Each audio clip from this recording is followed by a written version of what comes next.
मोदी जी इस दफा इलेक्शन जीतने के बावजूद भी आप पॉपुलैरिटी कम हो रही है और इंडिया पाकिस्तान दुश्मनी की जो आग आपने लगाई थी वो तो बुझने को है। हाँ अहमद, बात तो तुम ठीक कह रहे हो, लेकिन हम अब कर भी क्या सकते हैं। अब पाकिस्तान भी चुप है, हम उस पर कोई इल्जाम भी तो नहीं लगा सकते। अरे मोदी जी, इतने समझदार हो के आप पुलवामा को कैसे भूल सकते हैं। हम वही स्ट्रेटेजी अपनाकर इस दफा पहलगाम कर लेते हैं पुलवामा की जगह, और फिर होगी भारत माता की जय। मजा आया। अरे योगी, तुम आदमी बड़े काम के हो, इसीलिए तो तुम्हें मैंने बीजेपी में रखा हुआ है। अरे मोदी जी ये बहुत जरूरी है, वरना पाकिस्तान और इंडिया की आवाम एक दूसरे से मोहब्बत करने लगेगी और फिर हमारा चूरन कैसे बिकेगा। बात तो अमित भी ठीक ही कह रहे हैं। मजे की बात तो ये है कि पाकिस्तान भी हैरान होगा कि ये हमने कब कर दिया, और इसी बहाने हम उनके आर्मी चीफ की तकरीर को भी मिसयूज कर लेंगे और वहाँ पहले से मौजूद पॉलिटिकल इंस्टेबिलिटी हमारे लिए जलते पर तेल का काम करेगी। मोदी जी, और इसी काम के लिए मैंने सबूत और आतंकवादी भी जमा कर लिए हैं, जिससे सारे का सारा इल्जाम पाकिस्तान पर लगेगा और इसी बहाने हमारी जनता भी हमारे साथ हो जाएगी। भारत जिंदाबाद, भारत जिंदाबाद। जिंदाबाद। पहलगाम हमले को लेकर यूएनएससी में फंसा पाकिस्तान। यूएनएससी ने पूछा, धार्मिक आस्था के आधार पर पर्यटकों को क्यों बनाए निशाना। पाकिस्तान में क्या चल रहा है वो भी दर्शकों को बताना जरूरी है। टीवी पर पाकिस्तानी सांसद का डर सामने आया। इमरान के सांसद का बड़ा बयान, 48 घंटे में हमला करेगा भारत। सुनिए जरा। मोदी जी अटैक भी करवा दिया और अपने बंदे भी मरवा दिए और इल्जाम सारा पाकिस्तान पे डाला है। क्या ये सब काम करेगा ना? काम क्यों नहीं करेगा?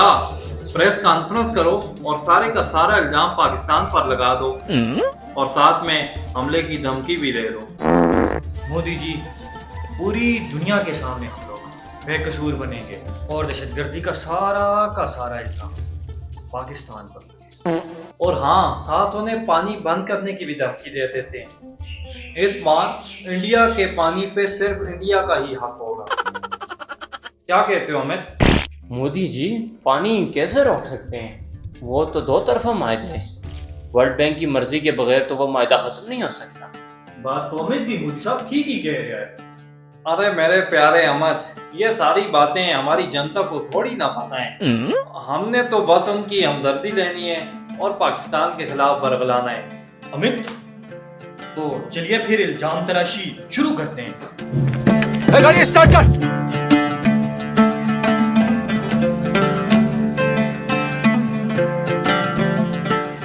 मोदी जी कुछ ठीक नहीं लग रहा। पाकिस्तानी अवाम तो हमारी धमकियों को सीरियस ही नहीं ले रही, मीम्स बना रहे हैं हम पे। गजब बेइज्जती है। और मोदी जी, इसके अलावा हमारी जनता भी बहुत गुस्से में है, कह रही है कि पाकिस्तान पर हमला कर दो। अरे बेवकूफो, ये किस मुश्किल में डाल दिया। मैंने सच में जंग नहीं करनी थी, ये तो खुद को पॉपुलर करने का एक स्टेप था।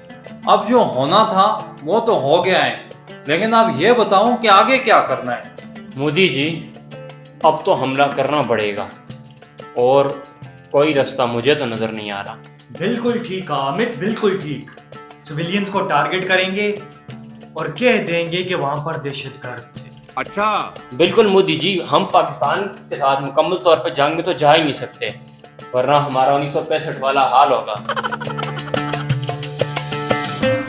अरे साथियों, ये किस हाल में फंसा दिया मुझे। अब तो पॉपुलैरिटी तो जाएगी, साथ कुर्सी भी जाएगी। अब मेरी बात कान खोल के सुनो।